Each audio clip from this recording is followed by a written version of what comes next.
All right, what's up, everybody? Here we are at Ask Alex. We got Mr. Camacho joining us in right now as well. Awesome. What's up, everybody? Let's wait for everybody to join in. Welcome.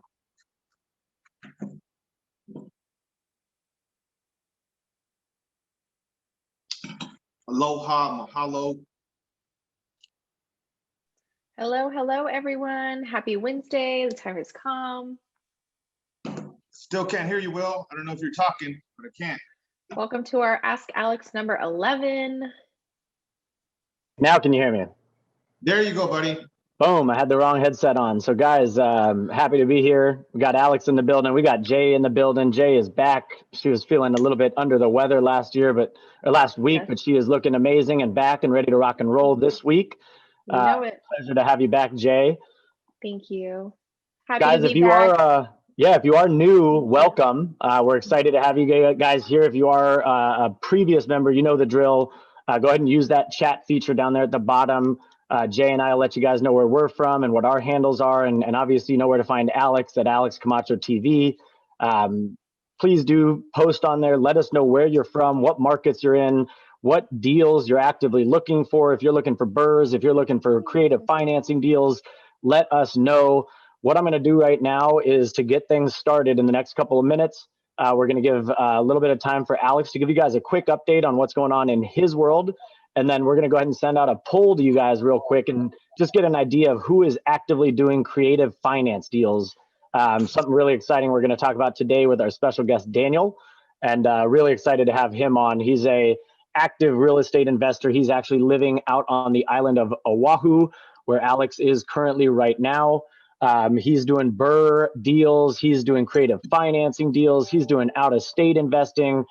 This guy is just absolutely crushing it, and he's really well spoken. So can't wait for you guys to have a chance to hear from Daniel this afternoon. Alex and Daniel are going to be talking, and Alex, let us know what's kind of going on with you, man. What do you got going on today? Will, thank you so much. Aloha from Oahu. I was in Los Angeles, as you guys know, until about the 9th of this month of February 2021, and I had a fantastic time with you guys in LA. We got that new deal in Southgate. Super excited about that. Should be closing on that new flip deal next week. Hope maybe even this Friday. So we're definitely looking forward to that. I'm currently on Oahu in the beautiful part of the island called Kailua. Just had an amazing time here, meeting people, getting to know different pockets, doing some hiking. I'm excited about you guys coming out to Maui next month for a week. So that's going to be definitely a lot of fun. So, but yeah, today is one of those days where we have a special guest. We're going to ask him some real detailed questions. I have a tremendous amount of respect for Daniel Kong because, I mean, the guy he's doing BRRRRs. He's also doing creative financing here on the island of Oahu. He has a 9-to-5. He's a solid dude. He took me to an amazing noodle place in Waikiki. So gotta give him a shout out for that too, right? And so, yeah, I'm here. I'm leaving to Maui tomorrow afternoon, God willing. I'll land safely there, and then I'm gonna hit the ground running. You know, we're still analyzing deals there in LA. Still got a couple more offers that we got to make today.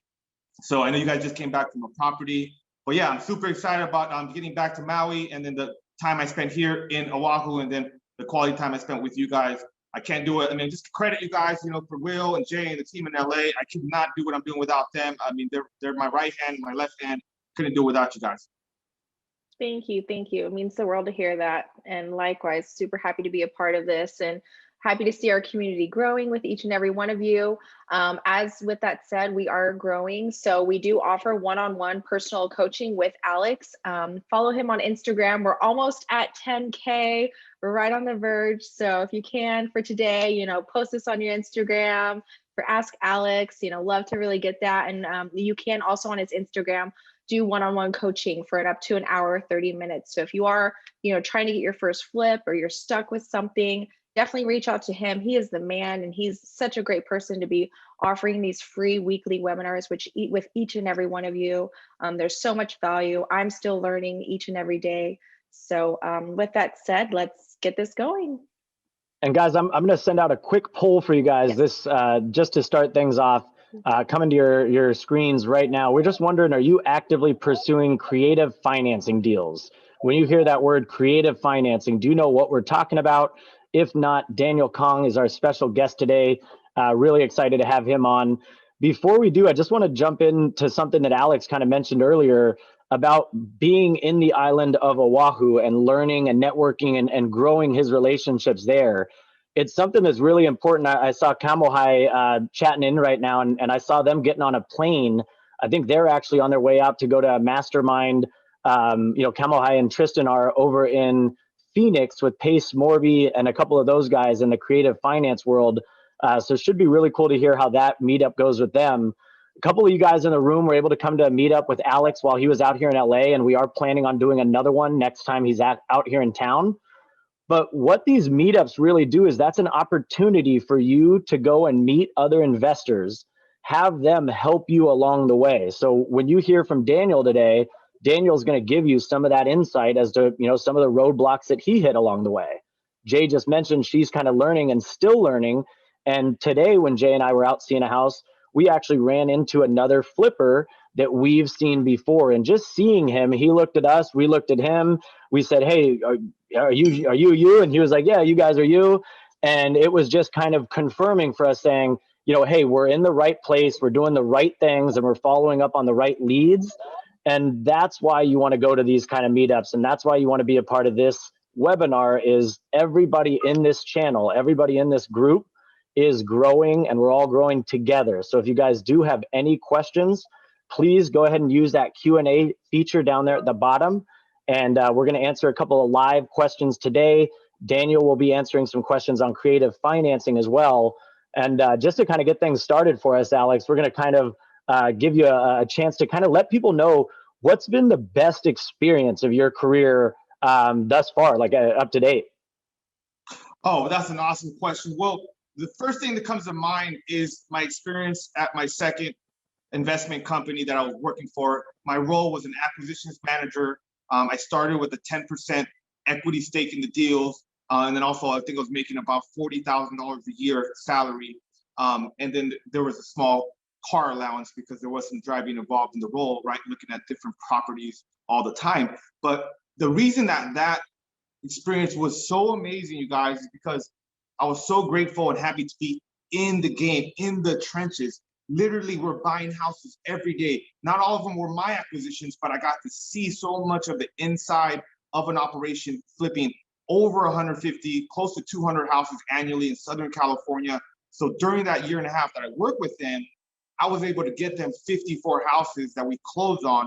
And that was invaluable because so much of what the experience I got there was where I had to adjust and make, pivots. Because, for example, one of those situations that comes to mind is where there was an acquisitions team of three. I was one of three.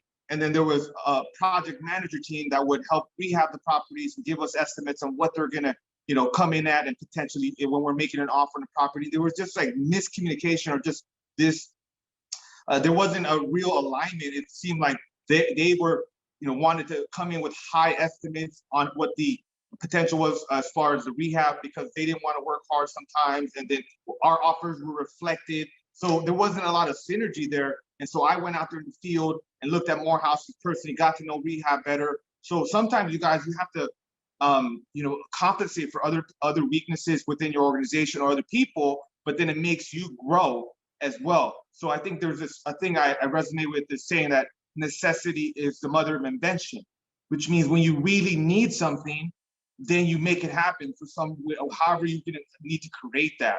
And so that was an amazing experience to, be able to ask questions to like investors. But what I learned in that experience was I literally was able to lock up a deal on my own and just bring it to the investor's desk and say, here, we need to buy this.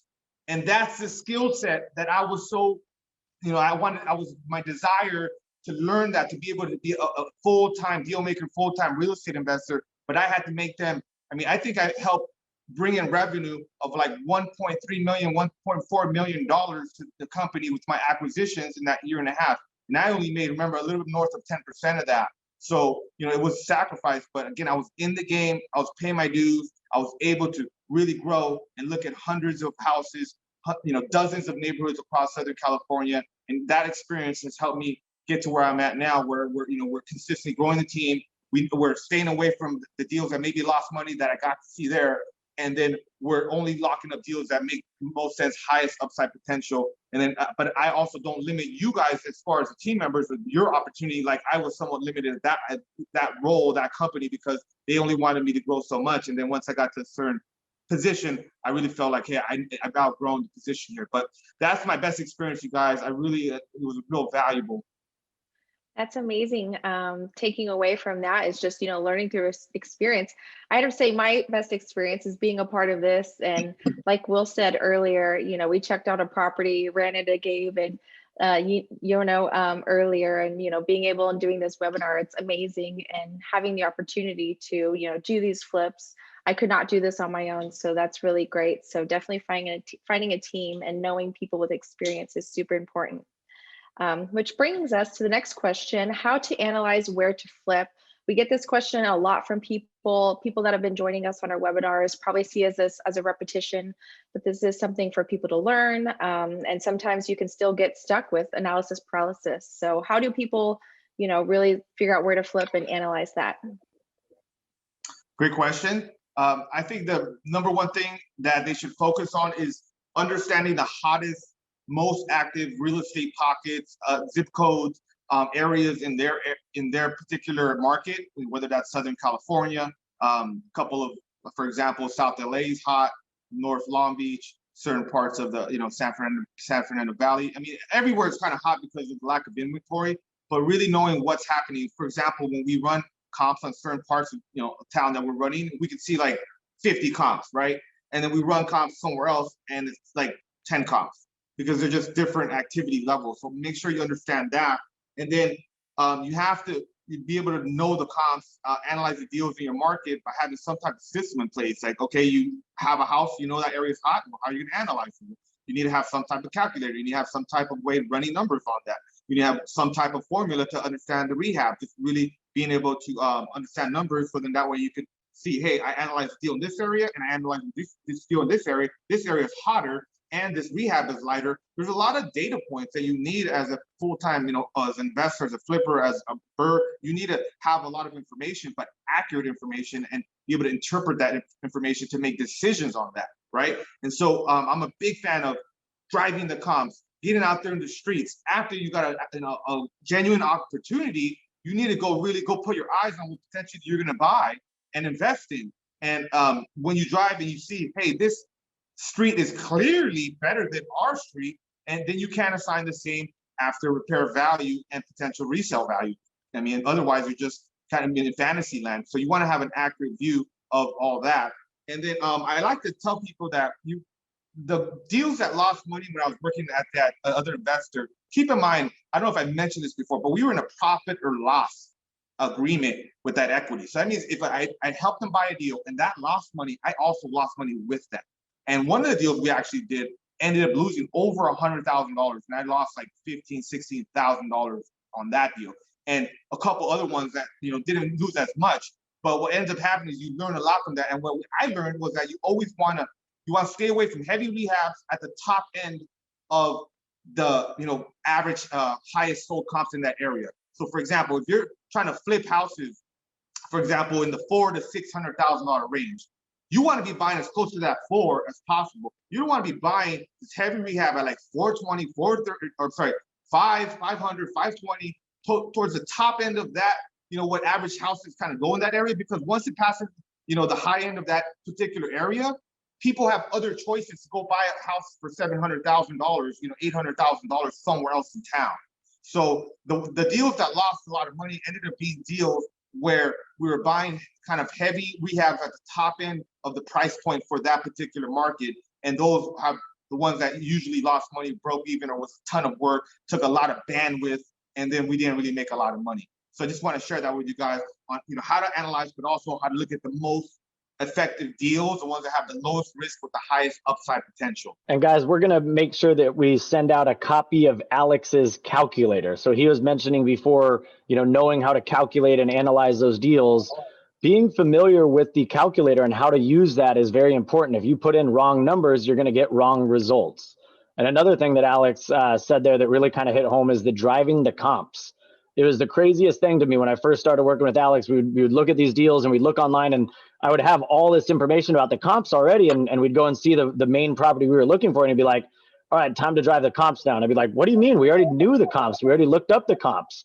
But what Alex said there is when you drive that comp physically, you are going to notice something that isn't going to be noticeable online. You're going to notice, hey, both of our houses have a back alley, but the back alley on this street is clean, wide, really nice fences on it. And the alley on my street is, really trashed up, has a lot of, leftover things from people that moved out of the neighborhood and just left them behind and hasn't been cleaned. And those really do not compare. And as Alex mentioned, you really can't assign that same ARV there. So great tips there, Alex. Again, we are going to send out that calculator for anybody that does not have a copy of it. Make sure you know how to use your deal analysis calculator. So speaking about deals, Alex, let's say that you do get a deal. How do you structure a JV deal on a different investment group? So let's say you have, for you in particular, you have your Antelope Valley, you have your Hawaii, you have your Los Angeles. How are you kind of, setting up that JV structure? And in particular, we have somebody who's asking this who has general contractor, senior project manager, construction side background. Okay, that makes sense. So we talk about this often, but it's worth repeating because it's so important in this business, is to defining the roles and the goals of a joint venture partnership. What is your role going to be in what you're bringing to the table, and what is their role? What is their role going to be, and what's the goal? And oftentimes the goal is to discuss the money, right? How much money are we trying to make? How much are we going to divide? What does that look like?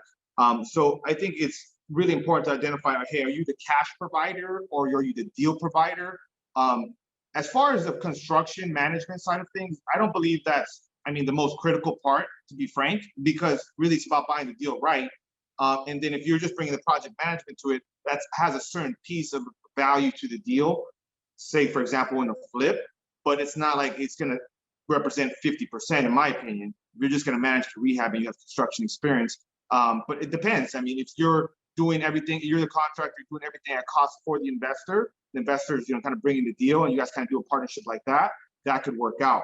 But everything really is negotiable.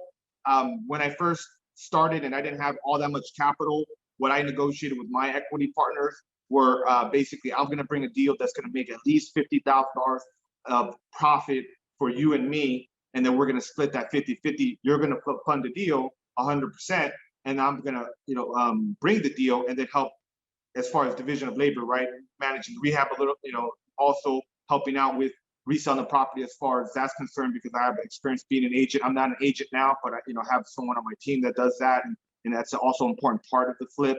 So there was I like to say the division of labor, right? Because it's not just like, hey, because those bad partnerships is when you start feeling like animosity, or like, oh, I'm bringing too much to the table and I'm not getting enough of the pie, so to speak. So I think but that's also, I like the quote, hey, you don't get what you deserve, you get what you negotiate. And that's also very true. People are bad negotiators. So, but anyways, I just think you need think on a win-win and what makes sense. But you need to clearly be bringing some type of value. Also, last, I want to talk about the contracts and the paperwork, because on 2 transactions that I got in 2018, once I was kind of leaving and whatnot, I'm sorry, 2019. I lost $10,000 on one, I think another $15,000 profit on the other, because the equity partner I brought the deal, I didn't have my paperwork in order, which is the joint venture agreement that you sign between you and the investor, or the investor and you, whatever, or a profit participation agreement, ideally notarized.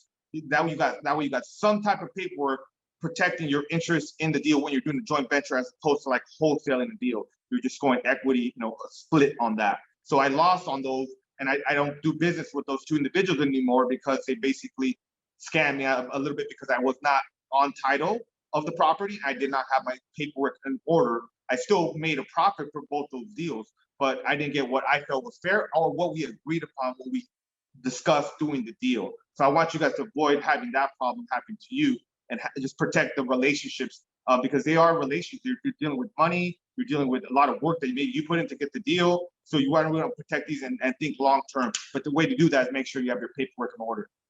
Yes, great answers. You do, with that said, build relationships, and I've been real estate on and off for the last 10, 15 years and have people at the end of the day that I trusted. They're like, it's just business. And I'm like, ouch, so, it is work, but also make sure that those things are tied and, taken care of. So communication is important and having that as well. So and next guys, I think before we jump into that next question, Jay, Alex is going to be willing to share those documents out so that those types of things don't happen to you. We are going to go ahead and share those documents with you. We're going to be making a Facebook group here this week, and it'll be a private Facebook group for only Ask Alex members. And in that group, we're going to go ahead and share those documents just so that you guys make sure that you don't get yourself into that same position as well. So we'll go ahead and share Alex's calculator and a couple of those contracts, a couple of those documents. That way you guys have access to those to use those for your business as well. Perfect. There you are.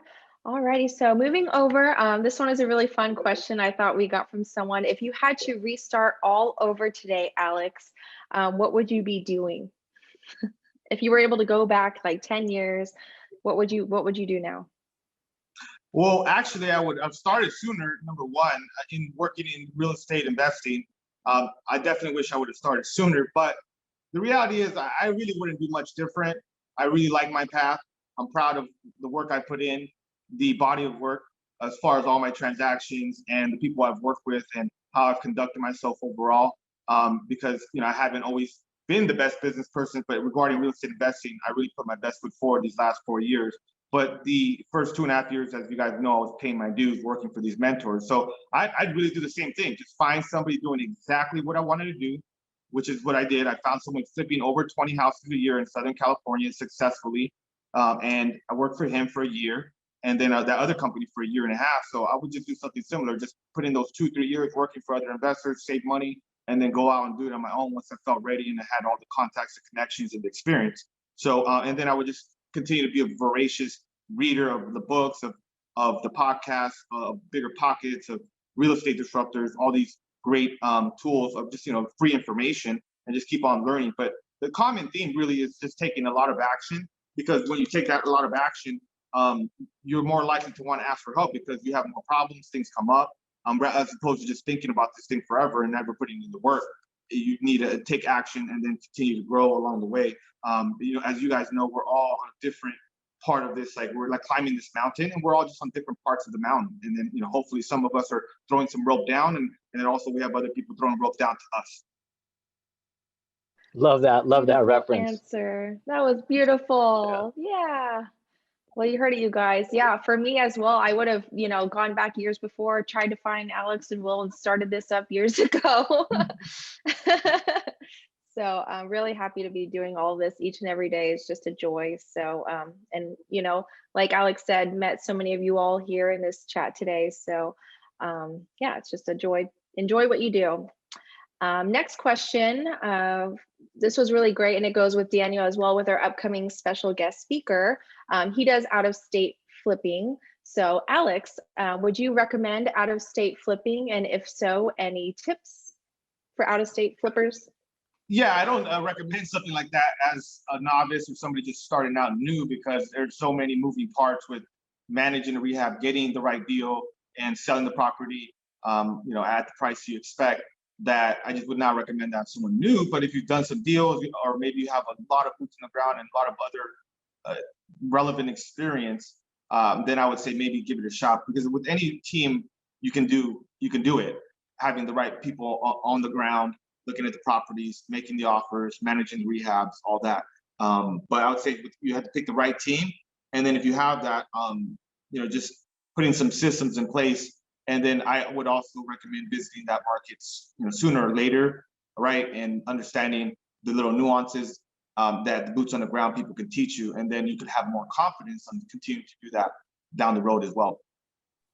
Yeah, and I mean, Alex, we've talked about this before. Like, working with you, Alex, is teaching Jay and I all of these systems and all of these processes. So ultimately, at the end of the day, if we ever did want to, we could say, hey, I already know how to do all this with Alex's business. If I wanted to do out-of-state investing, I should be able to transfer some of those systems that I've already done successfully in my backyard and just put those in an out-of-state environment and should be able to transfer pretty easily. So agree with you there, Alex. Make sure you know what you're doing before you go out of state, because distance does create some distractions and make it a little bit harder for you. So with that, Alex, I want to dive into our next question here before we bring on Daniel, our guest speaker. Wondering, as somebody who has a great full-time job who wants to transition into real estate in the future, where's the best place to get started? Well, I think identify what time you do have free, because the one drawback to that is that you don't have that much time, so you're competing against people that are putting in a bunch more time. So I found that people that are successful are really good at managing their schedule, understanding, hey, I'm working 9 to 5 for my bills and things like that, but then I'm working 5 to 9 for my future and for setting myself up for more financial success down the road that my 9 to 5 is not going to provide. So I think there's that. And yeah, just really having that desire, because otherwise you're just not going to do it. You're just going to work a 9 to 5, and then you're not going to put in the work that you need, because you really need to learn the business. You got to take action and continue to do adjustments, continue to network. There's so many moving parts. And then if you're only able to put in like 2, 3, 4 hours a week, how much do you really expect to get done with that time? And Alex, I mean, I have a W-2. So for those of you that don't know, I work for the Los Angeles Chargers down on SoFi Stadium, and that's my W-2. And so, like Alex said, you should see my schedule. My calendar is dialed in every hour of every day. I know exactly what I'm doing, where I need to be, what I'm responsible for at that time. And that's how I'm able to do it. I manage that clock and that hour really well. So after my 9 to 5 ends, it's time to put up or shut up. And I still walk the dogs. I still cook dinner. I still have time for the girlfriend. I still make everything else work, but I make sure that real estate, when it is my focus, it is my focus. And Alex talks about this just about every week, but roles and goals, you cannot say it enough. And when Alex and I, said, hey, this is my goal, Alex said, hey, I can get you to that goal. And he said, this is the role that'll help you get there. And that's kind of been that trajectory that I've been on ever since. And, I think having a W-2 isn't something that stops you from investing. It actually can help you out a little bit. And with that, we'll go ahead and have Alex go ahead and introduce our special guest here, Mr. Daniel Kong. Yes, sir. So you guys, Mr. Daniel Kong, he's somebody that I met through the Coffee Talk weekly Hawaii-based also investor meetup. It's every Friday at 10 a.m. Hawaii time and 12 o'clock Pacific Standard Time. And so, yeah, Daniel has just been one of those people that I followed. I first heard him talk and present on that meetup. And he's just such an intelligent person, humble, willing to share his information. And when I came to Oahu about 2 months ago, he took me out to dinner, and we just had a fantastic conversation, great interaction. I can tell he's just a good person. And so really, I'm just excited to ask him some questions, because I want to work on some BRRRRs this year. Some of you might not know, but this is a second full year of me having real income that I could demonstrate to be able to do these BRRRRs. It is harder to refinance a loan if you don't have that consistent 2 years of income. So I'm sure that Daniel's going to talk about that today. But let's give him a warm welcome, you guys. This guy's a rock star. So, thank you so much for coming on the show today. Welcome. Thank you. Awesome to be here. And thanks, Alex. You do a really good job of just networking, dude. Like just watching your Instagram and your Facebook. Like you met like every single real estate investor on Oahu, I think, in your the past week that you've been here, man. And like it's amazing. And the thing that I love about you is like you bring people together, And so like it's a special skill you have to be able to like join forces of people who are like-minded or who are the same interest, and they just bring us together to like. And we don't have the initiative to bring ourselves together by ourselves, but when you're here, like the meetups just happen, man. So like, I appreciate you for that too, Alex. That is very true. Thank you. I could not agree more. Yeah, thank you so much. So let's jump right in because everybody wants to know about what, your journey. And so how did you first get into real estate, and can you tell us about your kind of journey, how you started and where you're at now? Sure, yeah. So I mean, it's been like a kind of relatively short journey. I started maybe about 2.5 years ago, and it all started with the tried and true #1 real estate book, Rich Dad Poor Dad. And I know like everybody claims that as like the book that kind of changed their mind, but like when I read that book, like literally it blew my mind. And like the whole idea of passive income and the things of like rental property and everything, I was like, you can do this where you basically can make income while you're sleeping or while you're not actually working. And the whole concept for me was like completely foreign. And once I read that, I was like, I have to do this, And so I was so inspired by that book. I just started reading like a book every few days on real estate investing. I tried like stocks and real estate investing. After all my research, I kind of came to the conclusion that real estate investing was like a lot more, just like it's a higher return and less risk like than stock investing from my personal research. I mean, other people can have like different ideas, but I mean, from there, I just started to consume like podcasts, like go on like webinars like this, like Ask Alex, just trying to get as much information as possible. And then from there, I just like, after like maybe like a few months of just, I think I listened to probably like 200 like Bigger Pockets podcasts, like episodes, like in that 2-month period, just like all day, every day, just running and reading. And then after I did that, then like I was like, hey, let's go, and like I'm ready to go. So, and I was like, that was at the ending of 2018, and then 2019, I just kind of jumped into it, and I just started doing BRRRRs in Indianapolis. And then from there, I just slowly in 2020, I kind of transitioned to Hawaii. But I mean, the whole idea for me is just kind of building up that passive income number and eventually get my passive income to replace my W-2 job. Awesome. I love how you had a window of time where you went in, you learned, and you really were just voracious. And I found that to be also like what a lot of people that I see success, right? They just learn enough, but it's not forever, right? It's just like a certain phase. All right, I'm going to learn enough to know how to take enough action, and then you did that, and then you jumped right into just doing deals in Indianapolis. Yeah, don't get me wrong. I mean, I'm still learning every day. Like every time I come on your webinar, Alex, I learn new things too. And then just I'm constantly like learning and just like meeting other people or listening to more podcasts, etc. And there's just so much to real estate investing. Like you can never stop learning, and it's fun to learn and to grow. So like it's a big part of being a real estate investor, I think. Yes, for sure. So what are you currently focusing on? So currently, I started off in Indianapolis because for me, like for 2 reasons. There was in the Hawaii market, I thought like I can't compete in the Hawaii market because the price points are so high. And just to kind of give you like a little background, that the medium household for a single family home is about $850,000 right now. And so when I first started, I honestly had like very little cash and very little money or access to cash. And so I was like, there's no way that I can play this Hawaii market. And so I'm trying to find somewhere where the houses are a little cheaper. And from a lot of research, I kind of came to the conclusion that Indy was a great investor market. And the second reason why I kind of started off in Indy was because the Hawaii market in general does not cash flow.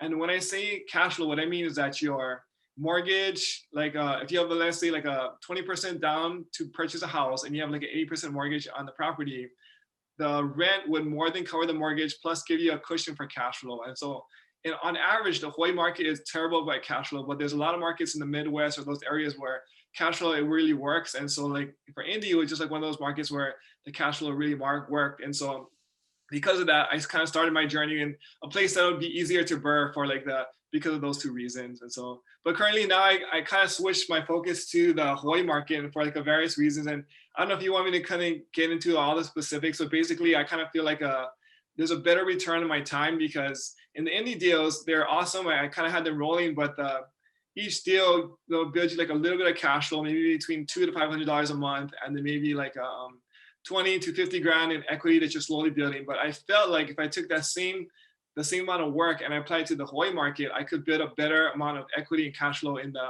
Hawaii market doing the same amount of work. And so like the ROI in my personal time would be better. And after a little bit more experience, I networked some local guys and things. I had more connections. I had like more I learned about hard money, and then I had like more experience. I feel more comfortable kind of jumping into like these bigger like price projects.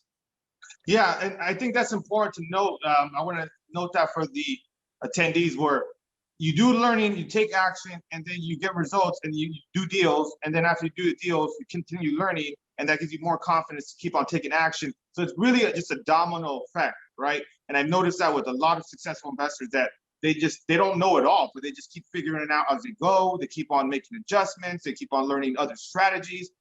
Because I think there's something important about having that focus on like, hey, I do this type of deal, and then you do it, you get good at that, and then you're then adding, as we like to say, to your investor's tool belt. So, for example, one of my best flips was a subject to long-term live and flip, but I didn't know how to do that when I first started. And I'm sure, like you're just saying too, you just started with the BRRRRs. You notice that like, hey, I might be able to now do some more of kind of something similar here in Hawaii. So, what are your main goals right now as far as what are you like currently working on, and what's like kind of like the next year or next couple of years look like for you? So I think like currently I'm just trying to work on building up my passive income and my rental portfolio, doing more BRRRRs. And then also I found that like the flipping out of state, to that other person's question, is definitely possible out of state. But let's say I were to do a flip in Indy, the typical return that I would get in Indy might be between 20 to like 50 grand as a profit, and for my time, etc. But in Hawaii, because the price points are so much higher, the risk is higher, but also the reward is higher too. And so you need a bigger cushion for your risk, but also you get a bigger reward for your efforts. And so if you're flipping $1 million property and you only make 20 grand, that's like terrible. Like that's such a like low risk. And so you have to build in bigger profits for the Hawaii market. And then so I decided like, hey, if I focus my time in Hawaii, I can do like flips and BRRRRs in Hawaii, which will give me a greater margin of like return on my time. And then I can either take that money and buy multifamily like Alex did, or if I can find BRRRRs in Hawaii, the BRRRRs in here would be like a better amount of like general growth from like my general portfolio. So that's kind of like where my focus is more on Hawaii at least this point in time. Awesome. Yeah, Okay. for sure. Great. Okay, well, what's your goal in the next 5 years? What are you looking to do? So my goal is the next 5 years is to get that, replace my W-2 with enough passive income. And I feel like this is like a magic number that a lot of people have, but I mean, $10,000 in passive income would like make me like pretty happy, and like I would live a pretty good life. I wouldn't have too much to worry about. So that's kind of like my current goal in the next 5 years. Okay, awesome. That's great. Well, And go ahead, Jay. sorry, yeah, I was going to ask, so in Indy, do you have any boots on the ground there? How do you manage some of those properties? You say you have the BRRRRs. Just curious. Yeah, definitely. So in Indianapolis, the first thing I did, I just networked and tried to like meet as many people as possible. And then like Bigger Pockets was a big source of just like friendships. You can go into the forums and say like, hey, like try to meet realtors, try to meet agents, try to meet contractors, everything, the whole other investors especially, and kind of just get your feet on the ground, join Facebook groups and stuff, and just kind of get into that community. And then also just do the research on the demographics, the different neighborhoods, etc. Everything you can do like from like your computer, So that was like kind of like the beginning part of it.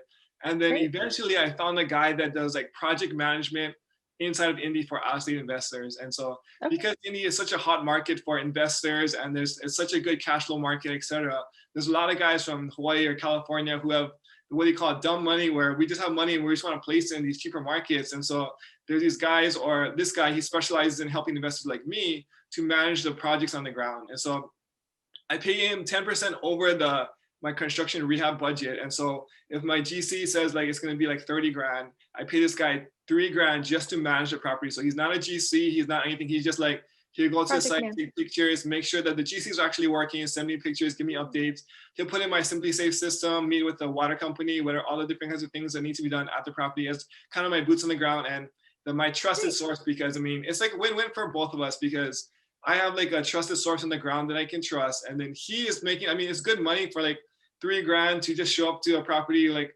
maybe 2 or 3 times a week. And then, I mean, he has other clients too. And so, I mean, like if anyone wants to do that in Hawaii, I'd be happy to like, just check out a property for 3 grand a month or whatever to do something like that, So it's, I think it's important to find like people on the ground whose needs or wants align with yours. Yeah. And so like, if you're trying to take too much from the person and it doesn't align with the person, whether it's an agent or whether it's another investor, whether it's a contractor or a property manager, if your needs and your kind of wants are not aligned, it's hard for you to kind of like go in the same direction, But when you find people who have the same goals and there's a win-win situation where you guys both benefit, that's kind of like the things where you can make things work like from far away. And I love what you said there, Daniel, about, having those boots on the ground. a lot of people don't realize it, but when you buy a house, that real estate agent is getting paid. And so realistically, they work for you, like you are cutting them a check by default. And so you can expect certain things of them, and bringing on other trusted members of your team, incredible. Like that's a huge benefit for you. And I know everybody in the chat right now is finding an absolute ton of value in what you're saying, Daniel. So appreciate you sharing with us here. Alex, did you have any other questions? Yes, I did. I had one more question, or something that me and Daniel spoke about the other day. I think you guys were on, it was when we prepped for the webinar, where you said something along the lines of, oh, well, the reason that they're both important, like doing BRRRRs and flipping, is, for example, flipping is active, bigger income, whereas doing BRRRRs, you don't really have active income coming in. If anything, sometimes you tie money up, but it is adding to your net worth. It is adding to your passive income. So I think it's based on your scenario, right? Like, are you a 9 to 5, and then maybe you don't have that much time, so maybe doing some BRRRRs first would get you to that financial freedom number, and then you can entertain other type of strategies like flipping. Or if you have more time, you're self-employed and don't have that W-2, could you just hustle hard, do a lot of flips, get some capital, kind of like my direction a little bit, and then start doing some more BRRRRs after you have, the 2 years tax returns and all that. So what do you have to say about that? Because I know that you have no excuses. You have a 9 to 5, but you're doing BRRRRs, now creative, expensive, and cheap markets. No excuses from Daniel, right? 100% correct on everything you just said, Alex. And so the beauty of the BRRRR is like you're building long-term wealth and like long-term. So I think they call real estate like get rich slow game, right? So like each BRRRR that you do, you basically get like a free rental, but then by getting a rental, you have equity and you have future cash flow, but you don't have any kind of immediate income, yeah? And so if you're gonna rely on your BRRRR to pay your bills or to feed your family or pay your rent, that's not gonna happen.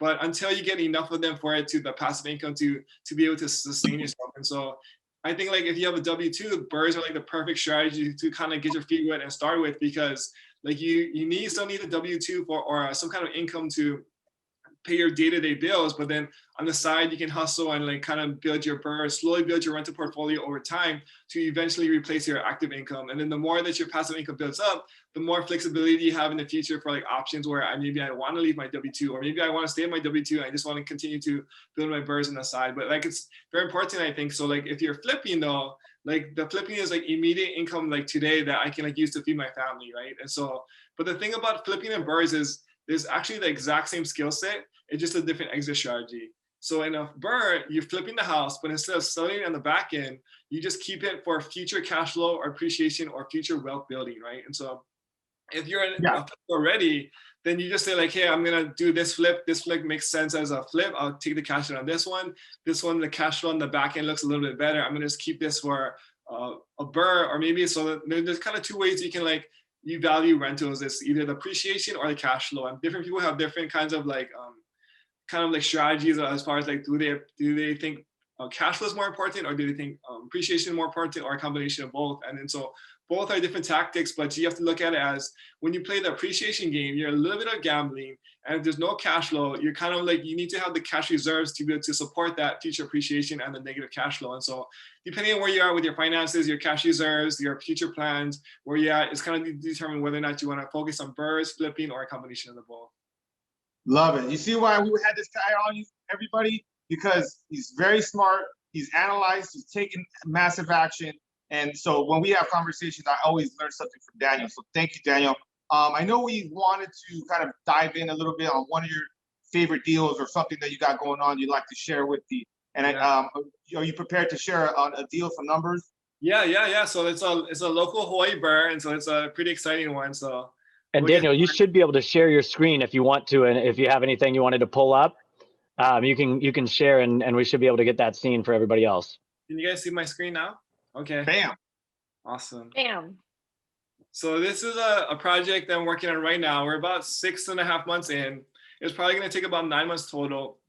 And the reason for that is because we're doing like a creative deal with a subject to, and we're letting the previous seller live there for 6 months while we kind of do the project. And so that adds a little bit of complexity, but it also turned out to be like a win-win for everybody involved. And so just to kind of give you like we'll kind of maybe dive down into the whole subject to and how we are financing this deal a little bit later, but I'm just gonna go over like the BRRRR strategy with you, and then just see like just how powerful this strategy is. Let's go. So we bought And this. guys, if you have any questions on this, use that Q&A feed down there in the bottom. Again, Daniel is very smart, very well spoken. And if you have any questions on this, this is incredible stuff that he's diving in and sharing these numbers with us. So if you have any questions at all, you know, for me, the first question I see is like, I love that you have the net worth increase on there. And that's something that you have on every one of your projects that you run up. And, you know, I'd love it if you, you know, when you explain that and understand that, guys, that Daniel is increasing his net worth. He's increasing his cash flows. He has different strategies that he's doing all at once. And again, just incredible for you to share this with us. Thanks, Daniel. Sure. And just so you know, like I'm a kind of a fast talker. And so like, if you have any questions after, feel free to write them down. And also I'm going to go through these numbers kind of quickly, but then, so like, if there's any kind of confusion or kind of things, then just ask me in the chat or in the thing after, and we can kind of dive deeper into it. And so we'll just go through like the numbers, the BRRRR, the BRRRR.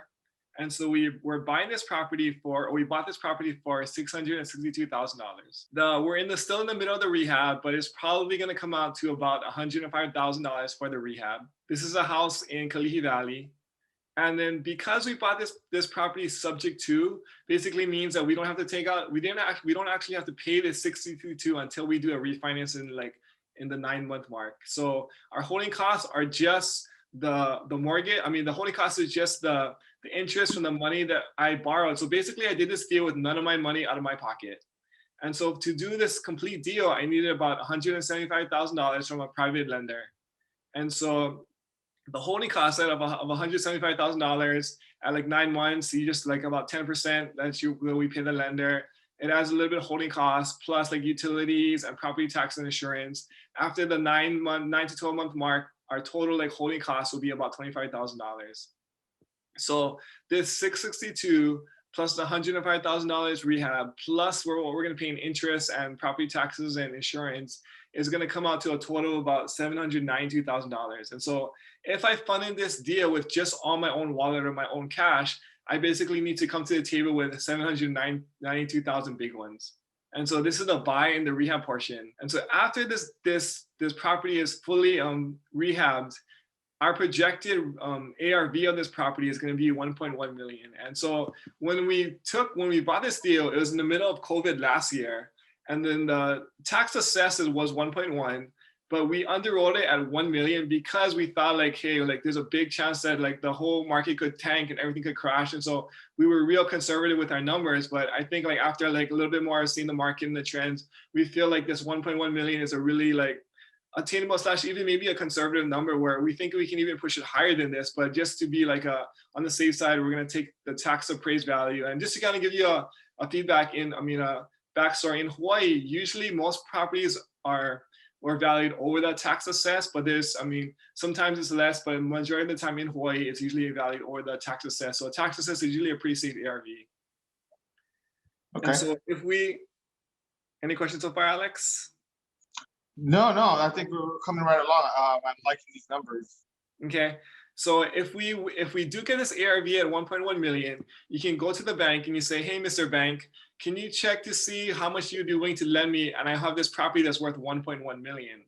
So typically on an investment property, the bank will say, hey, if your property is worth 1.1 million, we will give you 75% of that value in cash today. And so of course it's not cash today, it's a 60-day, 30-day process, however long it takes for the actual whole thing to work out. But if it does appraise at 1.1 million, the bank will give me $825,000 to my bank account. It also at the same time, this is when we would actually pay the 662 that we agreed upon for the seller. So that's how like the subject to, we can dive into that more later. And usually when you take out a refinance, you're gonna have to pay some like lender fees. This could be like $2,000, it could be $4,000, it could be $20,000. We're just gonna say we're gonna pay our lender $5,000 in just fees just to do this refinance.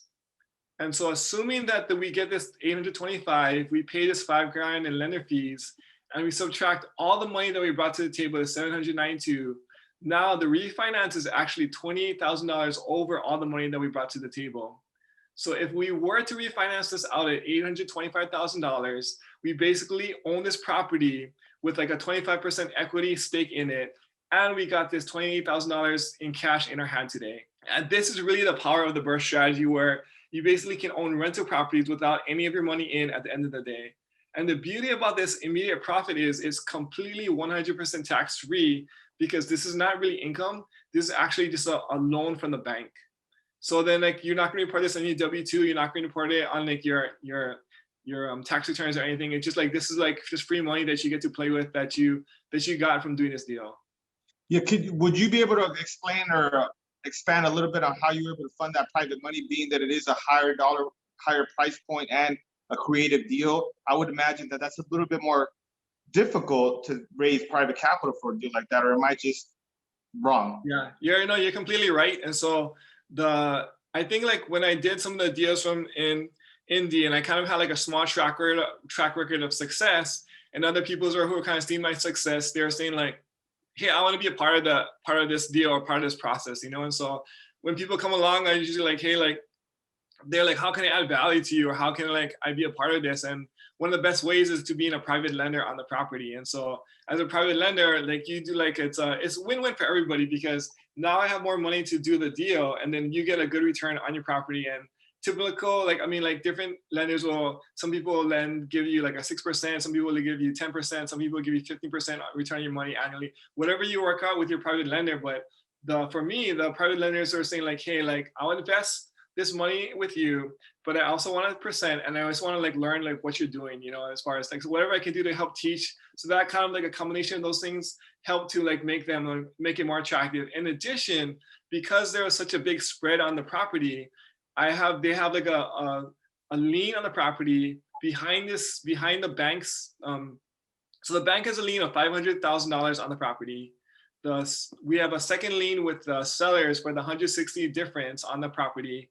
And then the private money lenders are going to be in third position with this $175,000 lien on the property. And so basically, if let's say I get abducted by aliens, and then like there's nobody to run the project anymore, and they have to sell the house. If they sell the house, basically the bank is going to get their $500,000 first. The seller is going to get his $160,000 next. And then my private lender would get his $175,000 after they sell the house. And because there seemed like such a big spread between the value and then this amount, the private lender feels more safe to be in the third position to unsecured against this asset for their property. Does that kind of like make sense? Or yes, absolutely. The two things I want to highlight there is what you said is you had already built up a track record, right? When people see you winning and you're taking action and you continue to move forward in your real estate investing career, then they get attracted to you and they're more willing to win with you, right? Because you've already proven that.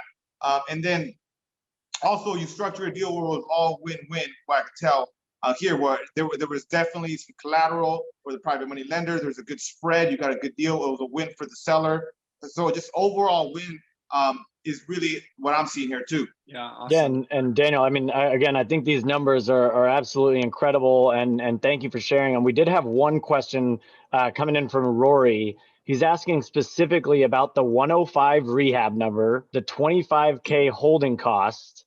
That equals $130,000. He's asking, what does the other 45K cover? Is that the remaining mortgage? Like where is that remaining balance? Sorry, yeah. So like it's there's actually one with the owner that we bought it from, he was in pre-foreclosure. So he had arrears on the property.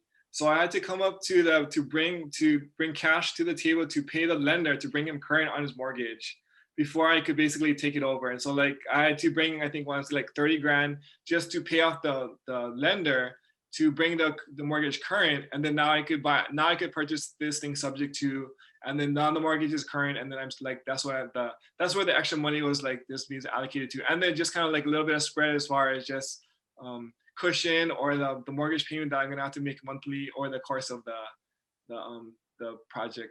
Awesome, man. Roy said congrats on the deal and appreciated you kind of explaining that to him. That was awesome. And we do have another question coming in from Hal, wondering how do you pitch the subject to idea to this seller? You know, like what are the steps of that process, and how does title insurance work with something like that?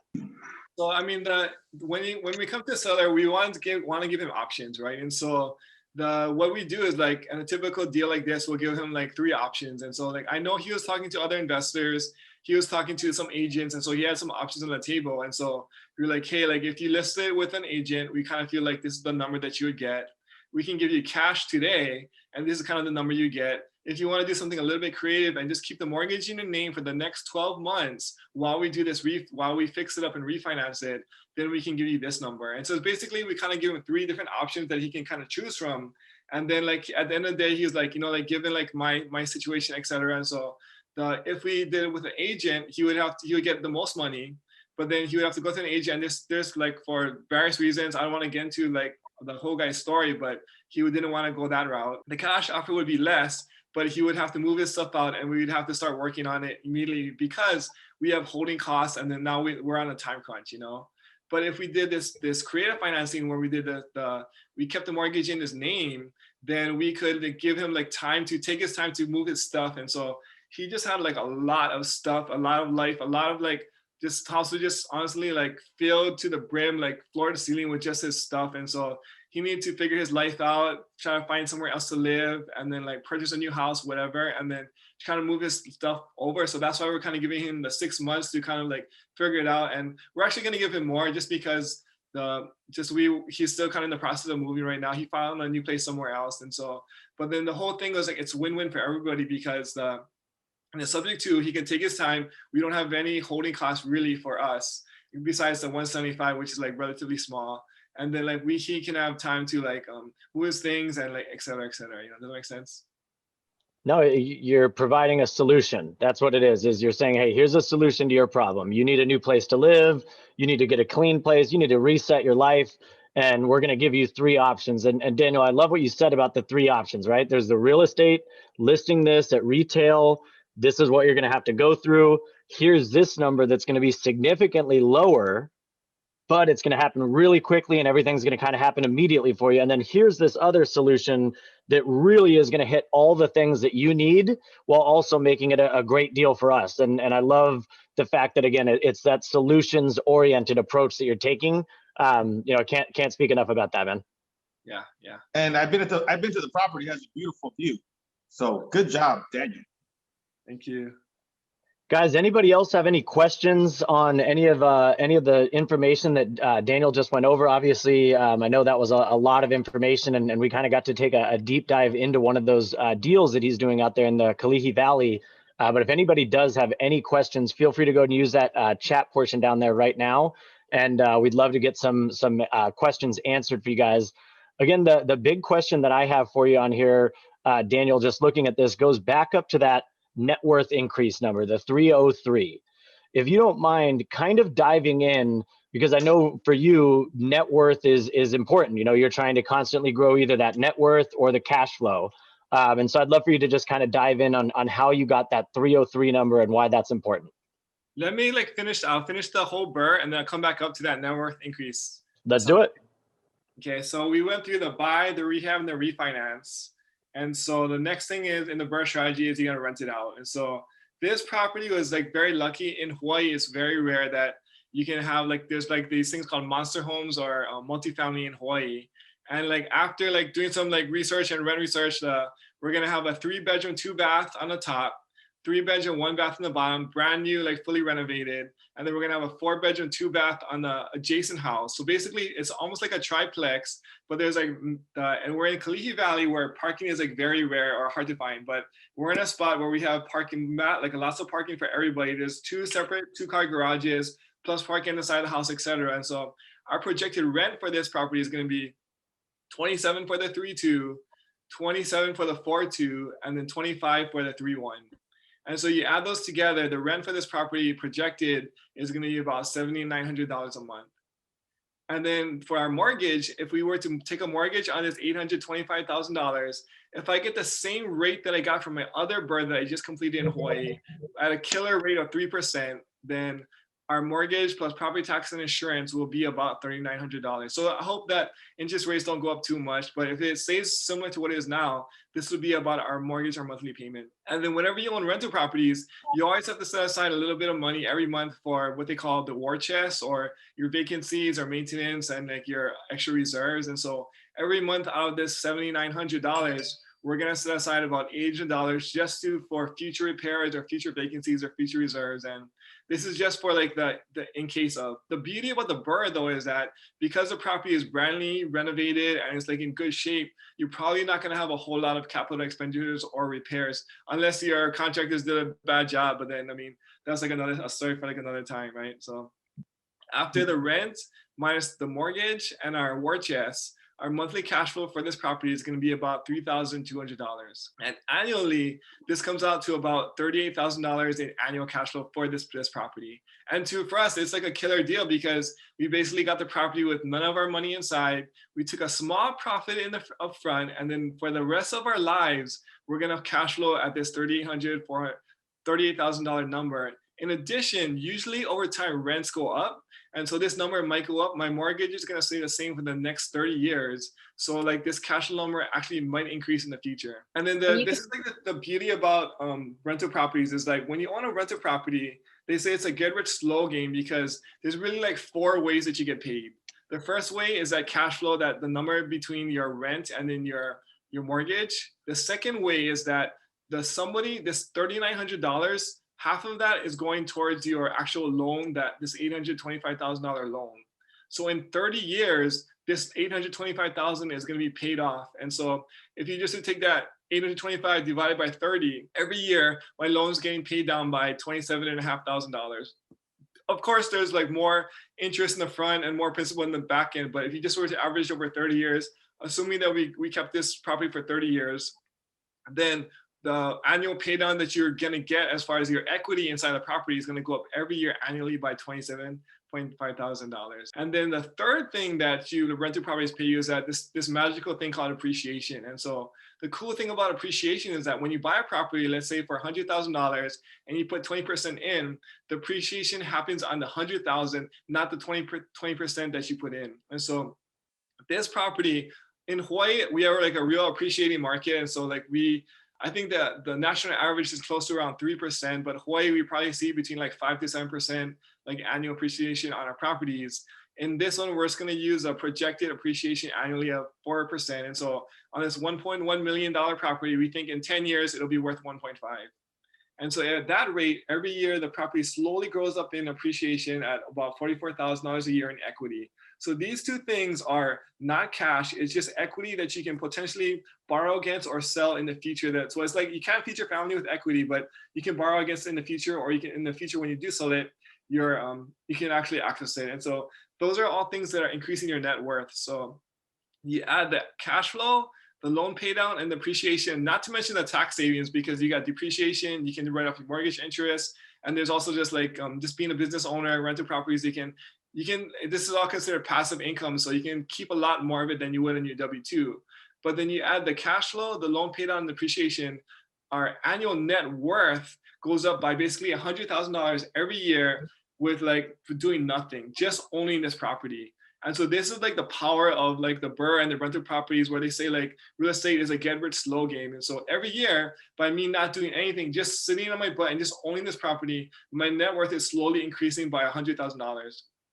And like, let's say like in 10 years from now, my net worth just magically goes up by $1 million to $1 million. And I did nothing to earn or deserve this $1 million net increase. It just happens by me just being on title or just owning this property. There you go. Absolutely. That's incredible. Why we do it. So, and then the last thing is just, hey, let's just do more of these bad boys, repeat. If you can do, let's say like one of these a year, then like your net worth is going to go up, or your cash flow, your net worth is going to go up slowly each one you get. The more you get it, it's just like, it's going to like compound it. So like what they say is you scale horizontally, right? So you own one property, like let's say next year I get another one like this. And then next year I get another one. Let's say in 10 years, I get 10 of these properties. At the 10th year, my annual net worth is going up by $1 million, because like that's horizontal scale. And so that's the power of like that get rich slow game, where the BRRRR or the rental properties are slowly increasing your net worth over this long period of time. But the more you can scale horizontally, the faster that scale can happen. But it doesn't happen on day one, right? So let's say you're to flip this property, you probably make a good chunk of change, although you do pay like realtor fees and then taxes, etc. So you're not going to see all of this, but you would get like immediate cash. But then like in your future, you're not going to see that future appreciation and future cash flow, that future loan pay down, etc. The flip is usually that big check right away, and the BRRRR is that forever check. You know, like you said, forever, as long as you just sit on your butt and keep owning this property, you know, you're just going to keep on getting that check over and over and over and over again. So that's truly incredible. Couple of questions jumping in on the chat, Daniel. Where did you find this deal? Was this off market, or was this an agent that brought this to you? Is this an MLS deal? This was off market. So it was actually, I do like a bunch of different marketing. And so this one I think was from one of my internet marketing channels. Awesome. So you got this, you know, it never even made it to market. This was just, you were marketing to this, you got in touch with this seller, you provided this seller with solutions. He very well might have been dealing with other investors, but because you presented the solution that made the most sense for him, you know, he was able to kind of choose you to go forward with.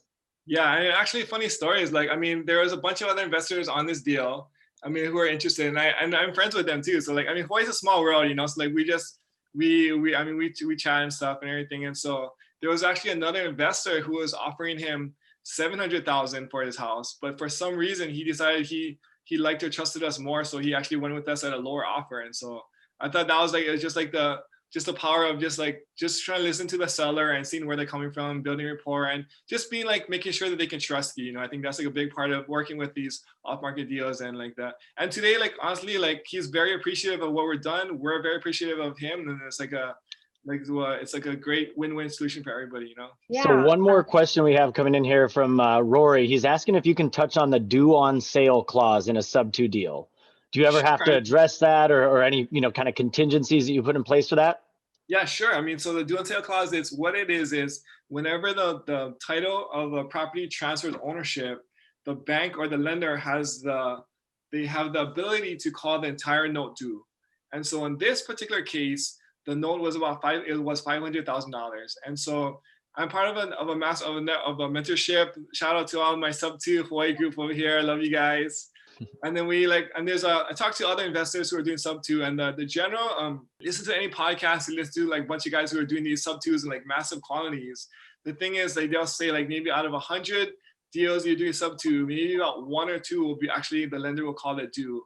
And the reason why they usually call it due is because the person who was paying the mortgage stopped paying. And so on average, like on like 99% of the time, the lender is not going to call the property, is not going to call the mortgage due as long as you're performing on the mortgage, right?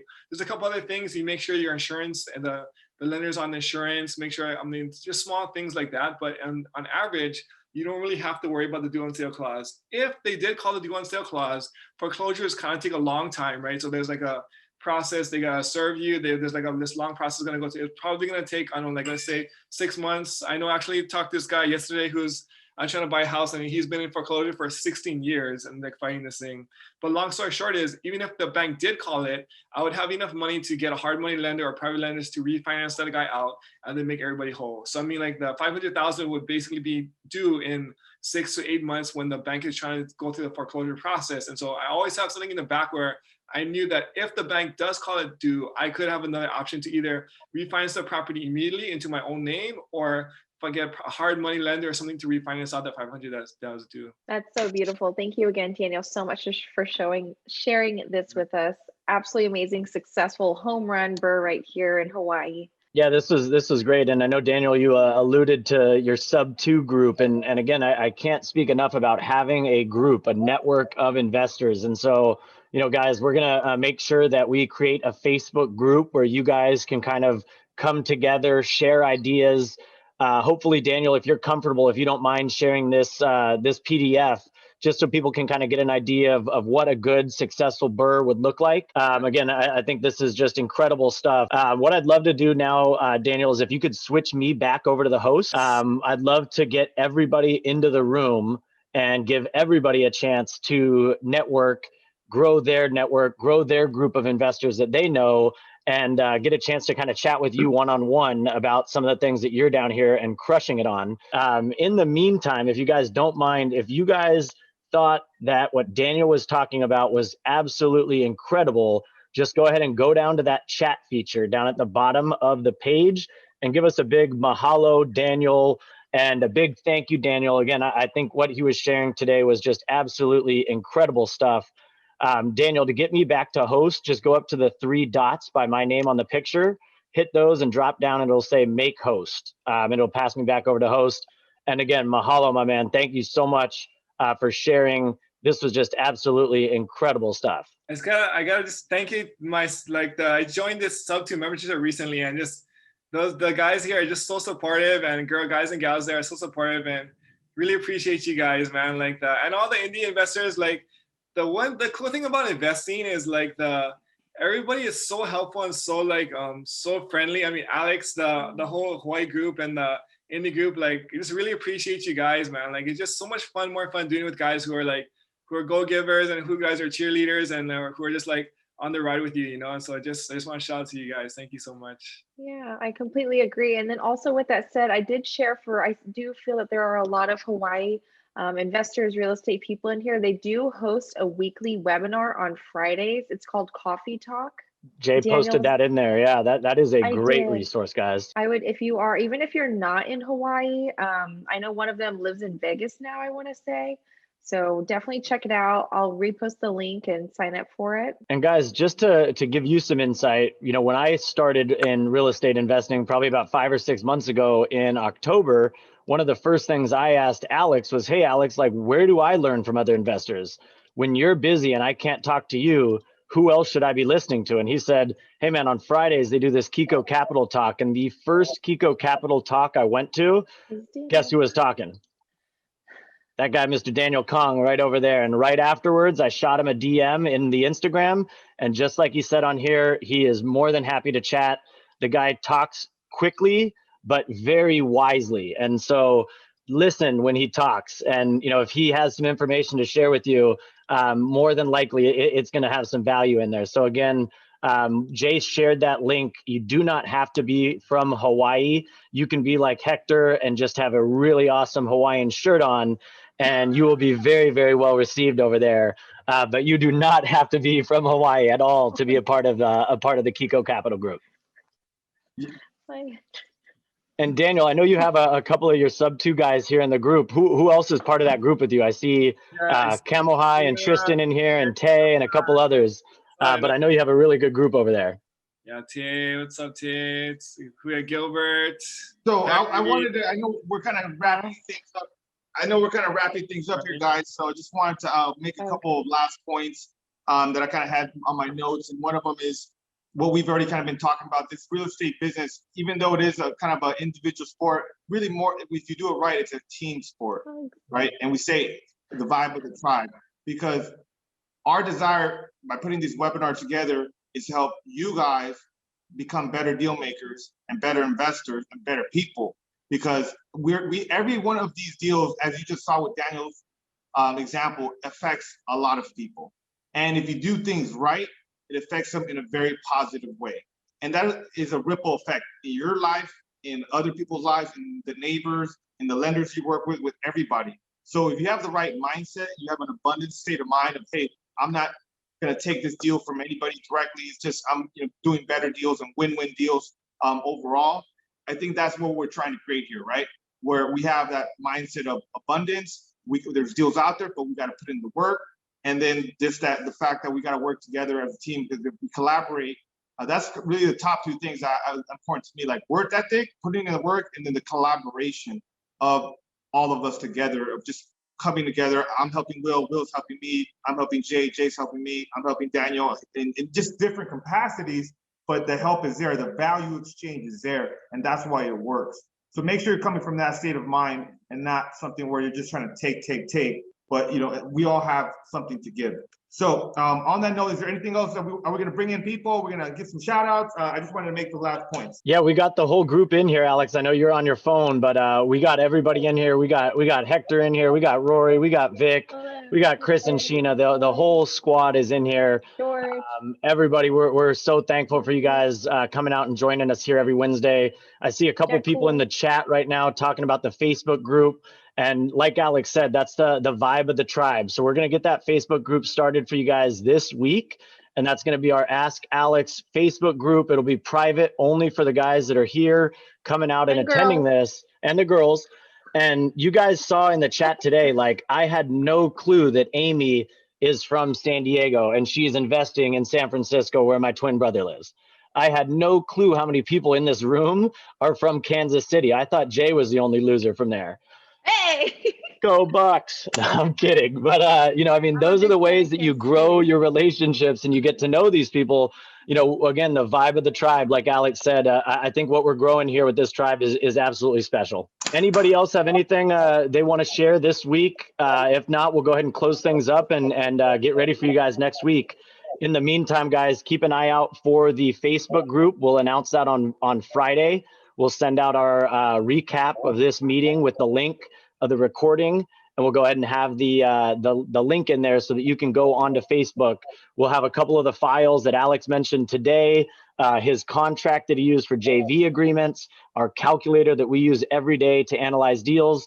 And I think Daniel's going to go ahead and just put in a copy of that PDF just so you guys can get an idea of what a BRRRR looks like, all 4 of those stages in the BRRRR. So again, anybody, if you have anything to say, anything you need help with, let us know. And if not, we're going to see you guys next week. Perfect. Thank you guys for joining. So good seeing you all again. Thank Guys, you.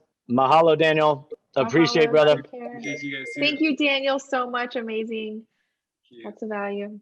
Don't forget to follow him on Instagram. I posted in here earlier as well. Legendary stuff, Daniel, man. Kobe, Again, Wayne. appreciate you, bro. Same. Thank you, guys. Yes, sir. Tyler, Take good to care, see you, man. Corey. Colin, drive safe Micah. out there. Ulysses, drive safe out Colin. there. How you doing? Try to stay warm. I hear Texas is really bad over there. So if you're Thank you messaged guys. me I appreciate it. Yes, sir, Ulysses. Good to see you, man. I got to meet up with Ulysses out in Vegas. We were Colin both is out a there at the same wizard. time, and again, the vibe of the tribe, man. It was really cool to meet up with that guy. He's a real legend. If That you was guys cool, get the man. chance and you're in Hawaii, like, you know, meet up with other investors. If you get the chance and you're in Los Angeles, I got to meet up with Vic this past week. Let us know if you're in town. You know, George has come and met up with us a couple times. You know, we're all an open book and happy to connect with you guys. All right. What's up, George? See you tomorrow when we go to Palmdale and Hector. Yes, sir. We'll see you guys. Stay safe out there. All right.